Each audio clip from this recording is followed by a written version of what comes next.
बुंदेलखंड भी जो पहले पहचान के लिए मोहताज था, समाजवादी पार्टी की सरकार में हर जनपद में यहां एक एक माफिया खड़े कर दिए गए थे। ये माफिया गरीबों की जमीनों पर कब्जा करते थे, अवैध खनन करते थे, व्यापारी और बेटी दोनों के लिए संकट खड़ा करते थे, पुलिस पर हमला करते थे। छवि खराब होती थी बुंदेलखंड की, छवि खराब होती थी हमीरपुर की। लेकिन आज मैं कह सकता हूं ये डबल इंजन की सरकार है, माफिया के लिए कोई जगह नहीं है। माफिया या तो जेल के अंदर है या मिट्टी में मिल गए हैं। अब बुंदेलखंड विकास की प्रक्रिया के साथ तेजी के साथ आगे बढ़ चुका है। अब बेटी की सुरक्षा में कोई सेंध नहीं लगा सकता है। अब बेटी की सुरक्षा में कोई सेंध लगाने का दुस्साहस नहीं कर सकता है, और जो करेगा तो फिर यमराज के घर भी जाएगा। अब धर्मस्थलों को नई पहचान मिल रही है, तालाब खुदवाए जा रहे हैं, जल संरक्षण के बड़े कार्यक्रम चल रहे हैं।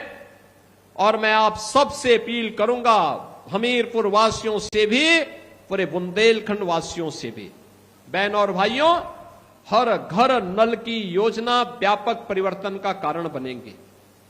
अर्जुन सहायक हो, करवई का हो, या फिर यहां पर रतौली बांध की हो, भावनी बांध की हो, कचनौदा बांध का हो, मझगांवा एवं चिल्ली स्प्रिंकलर सिंचाई परियोजना का हो, या केन बेतवा की परियोजना का,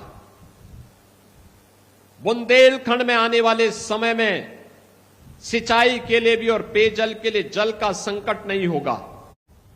याद करिए, आज से 9 वर्ष पहले बुंदेलखंड की प्रॉपर कनेक्टिविटी नहीं थी, सड़कें गड्ढों में तब्दील थी, माताएं और बहनें सिर में मिट्टी का घड़ा लेकर के पूरी जिंदगी उसी में गुजार देती थी, पानी ढोने में ही। ऐसा नहीं कि पानी कम रहा हो, यमुना जी और बेतवा जी का संगम जहां हो, वो जिनिया, वह जनपद पानी के लिए तरसता था, नौजवान पहचान के लिए तरसता था। माफिया हावी थे, बालू माफिया, भू माफिया, खनन माफिया जनपद पर हावी होकर के गरीबों का शोषण करते थे। परिणाम था कि पूरे जनपद ही नहीं, पूरे प्रदेश और देश के अंदर लोग शक की निगाहों से देखते थे। बहनों और भाइयों, आज मुझे बताते हुए प्रसन्नता है, पिछले 12 वर्ष में प्रधानमंत्री मोदी जी के नेतृत्व में हमने बदलते हुए भारत को देखा है। बदलता हुआ भारत आज प्रातः काल आपने देखा होगा, दुनिया के लगभग 100 देश भारत की ऋषि परंपरा के प्राचीन विधा योग के साथ जुड़े थे। जब दुनिया के लाखों लोग योग की परंपरा के साथ जुड़ रहे थे, तो न केवल वर्तमान बल्कि हमारा अतीत भी गौरवान्वित हो रहा था, और भविष्य भी अपने आने वाले समय के लिए प्रफुल्लित होता हुआ दिखाई दे रहा था। योग भारत की ऋषि परंपरा की देन है, भारत के योगियों की देन है, उन विभूतियों की देन है जिन्होंने योग की परंपरा के माध्यम से भारत की ज्ञान की विधा को वैश्विक मान्यता दिलाई थी।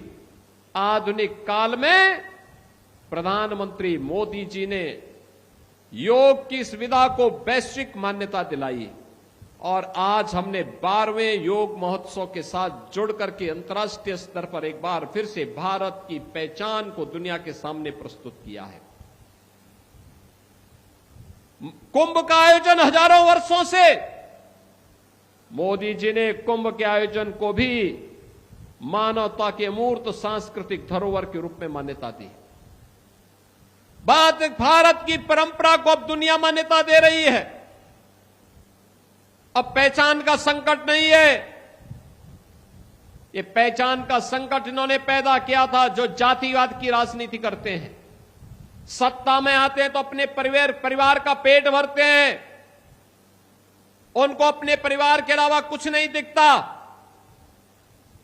लेकिन मोदी जी के लिए तो 140 करोड़ का भारत ही परिवार है और हमारे लिए 25 करोड़ का उत्तर प्रदेश ही परिवार है। इसलिए उन 25 करोड़ जनता जनार्दन के हित के लिए कार्य करना, उनके लिए योजनाएं बनाना, उसको प्रभावी ढंग से लागू करना, जब इस उद्देश्य के साथ कार्य होता है तो परिणाम आने में भी देर नहीं लगती।